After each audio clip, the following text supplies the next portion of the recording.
Olá pessoal, tudo bem? Olha só, já que nossas aulas estão suspensas, a gente não sabe quando é que a gente vai voltar, né, a se encontrar em sala de aula, eu resolvi começar a gravar alguns vídeos aqui para a gente não ficar parado totalmente ocioso, tá bom? Embora isso aqui não possa contar como uma aula oficial, é uma coisa que vocês podem ter um material para estudando e depois a gente continuar o nosso curso da maneira melhor possível, né, quando a gente puder se encontrar. Bem, então hoje eu vou falar de um resultado super básico, mas importante para a teoria, que é o lema de Gauss.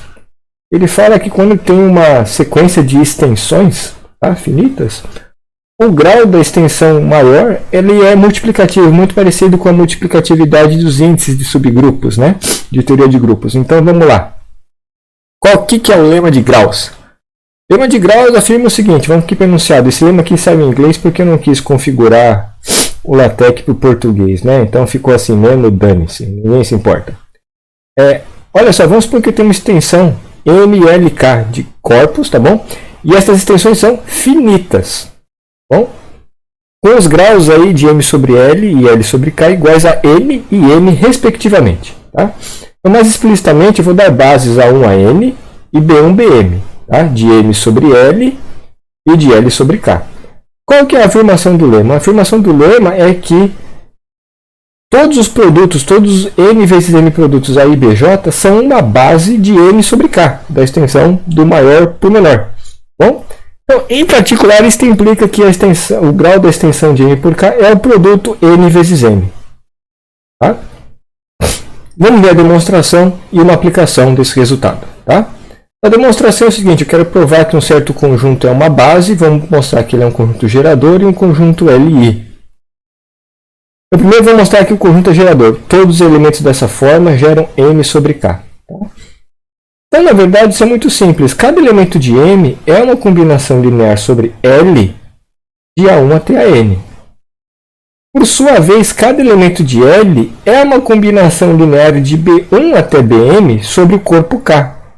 Quando a gente fizer a distributiva aqui, o que a gente descobre? A gente descobre que cada elemento de M é uma combinação linear sobre o corpo K dos elementos desses produtos todos A e BJ. Bom, então o fato de que os elementos A e BJ geram M sobre K é só uma continha que eu acho que é bastante simples. Tá? Agora vamos mostrar a independência linear, que também é fácil. Vamos mostrar então que os elementos A e BJ são Li sobre K. E aqui é padrão. Eu vou pegar uma combinação linear sobre o corpo K de todos estes elementos, supor que é igual a zero, e mostrar que isso implica que cada x e j vai ter que ser igual a zero. Tá bom? Qual que é o argumento? O argumento é o seguinte. Em cada uma dessas linhas aqui, vamos colocar o A em evidência. Tá? Então, aqui na primeira linha eu coloco o A1 em evidência. Na segunda linha eu coloco o A2 em evidência. E etc. Até na última linha eu coloco o AN em evidência. Tá? O que vai ficar multiplicando um AJ na linha J? Né? O que multiplica o AJ quando eu coloco ele em evidência na linha J? É esse coeficiente aqui. Tá bom? x1jb1 mais etc, etc, etc, até xmjbm. Tá? O que eu sei dizer sobre este elemento, sobre esta combinação linear aqui? Isso aqui é um elemento do corpo L. Tá bom? Cada x está em K, os x estão todos em K e o K está contido em L, e os B são elementos de L. Então, esta combinação linear aqui está em L. Tá bom? E eu sei que os AJ são LI sobre L, por definição.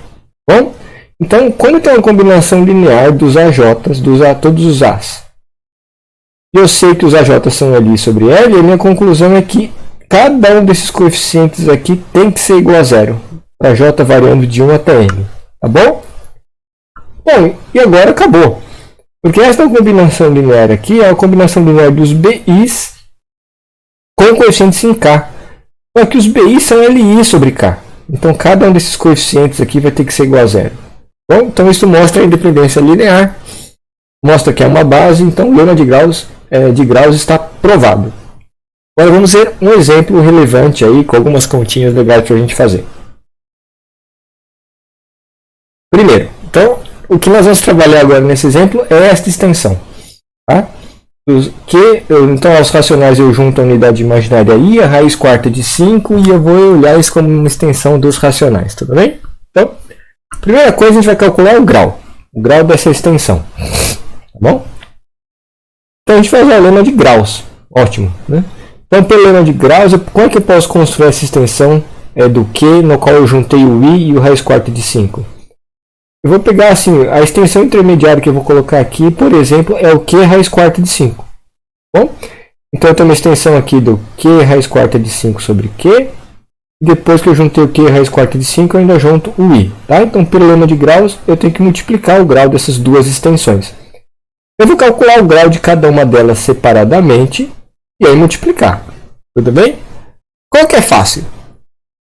Essa extensão simples aqui, Q raiz quarta de 5 sobre Q, esse grau aqui a gente já calculou. Certo? Como é que eu calculo o grau de uma extensão simples? Olha só, o x à quarta menos 5 ele é irredutível, certo? Sobre Q de x, como é que eu posso ver que ele é irredutível?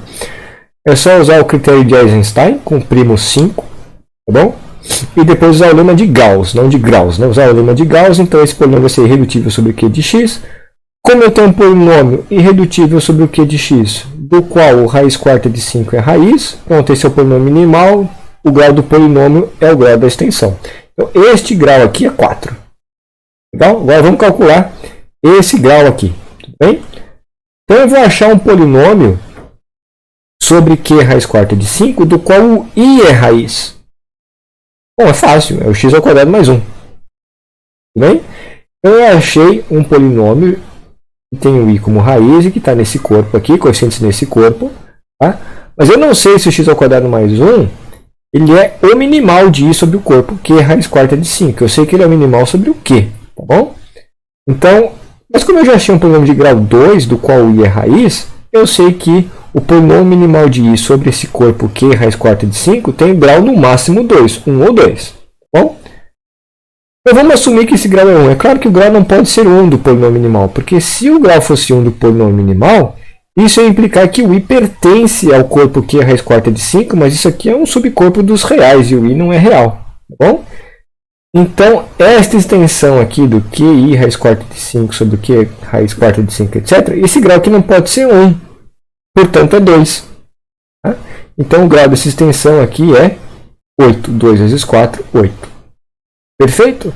Essa é a aplicação mais simples que a gente pode ter do lema de graus.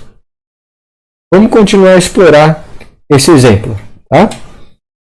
Vamos mostrar como é que a gente mostraria agora, tentar fazer uma argumentação de que o raiz cúbica de 5 não pertence a essa extensão QI raiz quarta de 5. Tá? Então, para provar que o raiz cúbica de 5 não pertence a essa extensão, suponha para absurdo que ele pertence. Tá bom? Se ele pertencesse, a gente teria essa extensão. Entre o Q e o QY raiz cúbica de 5, raiz quarta de 5, e até aqui o Q raiz cúbica de 5. Tá? Se isso aqui fosse verdade, tá? Eu poderia aplicar o lema de graus e mostrar que essa extensão aqui, né, que é esta igual agora a esta multiplicação, isso teria o que? Isso implicaria o quê? Que o 8, que a gente já calculou o grau dessa extensão, é 8. E o grau dessa extensão aqui, Q raiz cúbica de 5 sobre Q, a gente já calculou também. É o polinômio minimal aqui do raiz cúbica de 5 sobre o Q é simplesmente x ao cubo menos 5. Então o grau dessa extensão é 3. Então eu teria 8 igual a 3 vezes o grau dessa extensão, que é um número inteiro. Então isso aqui implicaria que o 3 divide 8. Isso é um absurdo. Então pronto, está provado que o raiz cúbica de 5 não pertence a esse corpo. Legal? Isso eu acho também que é bastante simples, né? Mas olha só, com o lema de graus a gente consegue dar um argumento sobre isso, que talvez sem o lema de graus era um pouquinho embaçado. Como é que a gente argumentaria isso daqui? Talvez fosse possível, mas com o lema de graus é imediato. Tá bom? Finalmente, ainda explorando essa mesma extensão de corpos, vou mostrar que o x à quarta menos 5 ele é irredutível sobre o corpo, né, com polinômios aqui, polinômios com coeficientes do corpo QI. Tá legal? Fazer só uma observação. A gente sabe que o x à quarta menos 5 ele é irredutível sobre os racionais, usando, por exemplo, o critério de Eisenstein. O critério de Eisenstein aqui, se eu tentar aplicar agora para mostrar que ele é irredutível sobre o Q de I, ele falha. Tá bom? Porque a gente teria que escolher um primo, né, para aplicar o critério de Eisenstein. Então eu ia pegar um primo em Z de I, para que o 5 ele não é primo no anel Z de I. Tá bom? Porque o 5 fatora em Z de I como produto 2 mais I vezes 2 menos I. O 5 ele é um primo em Z, mas ele não é um primo em Z de I. tá bom? Então aqui a gente não consegue usar o critério de Eisenstein imediatamente para mostrar que esse polinômio é irredutível sobre o QI de x. Tá? Mas qual vai ser a nossa estratégia então? Nossa estratégia vai ser mostrar que o x à quarta menos 5 ele é o polinômio minimal de raiz quarta de 5 sobre o Q de i. Tá? E como é que a gente faz isso? Vamos considerar o seguinte diagrama. Olha para esse diagrama aqui. Ó. Eu tenho esse corpo aqui, QI raiz quarta de 5. É uma extensão do corpo base Q. Legal? O que nós fizemos para calcular esse grau dessa extensão aqui, é 8. Como é que a gente calculou? A gente calculou colocando este corpo intermediário aqui, é o Q raiz quarta de 5. Então aqui a gente calculou esse grau aqui como sendo 4, porque aqui eu tenho o polinômio minimal x à quarta menos 5 sobre o Q. E a gente calculou esse grau aqui como sendo 2. Bom, então o grau dessa extensão aqui, 4 vezes 2, 8. Eu posso escrever essa extensão de um outro jeito, colocando outro corpo no meio do caminho, que é o Q de i. Em vez de começar do Q, começar colocando primeiro a raiz quarta de 5, eu posso colocar primeiro o i. Bom, este grau aqui é 2. Tá bom? Porque eu posso pegar o polinômio minimal aqui do i, x ao quadrado mais 1 sobre q. Legal? Então, como eu já sei que o grau dessa extensão é 8, forçosamente o grau dessa extensão aqui tem que ser 4, porque a extensão grande tem grau 8. Tá bom? Então aqui eu sei que o grau dessa extensão é 4. Isso quer dizer o quê? Isso quer dizer que o polinômio minimal de raiz quarta sobre 5 sobre o corpo Q de i tem que ser um polinômio de grau 4. Como o x à quarta menos 5 admite, é um polinômio sobre o Q de i, que admite o raiz quarta de 5 sobre raiz quarta de 5 como raiz, acabou, ele tem que ser o minimal. Tá bom? Portanto, ele é irredutível sobre o QI de x. Ou é finito. Ok, pessoal? Por hoje é só isso que eu queria falar para vocês. Obrigado.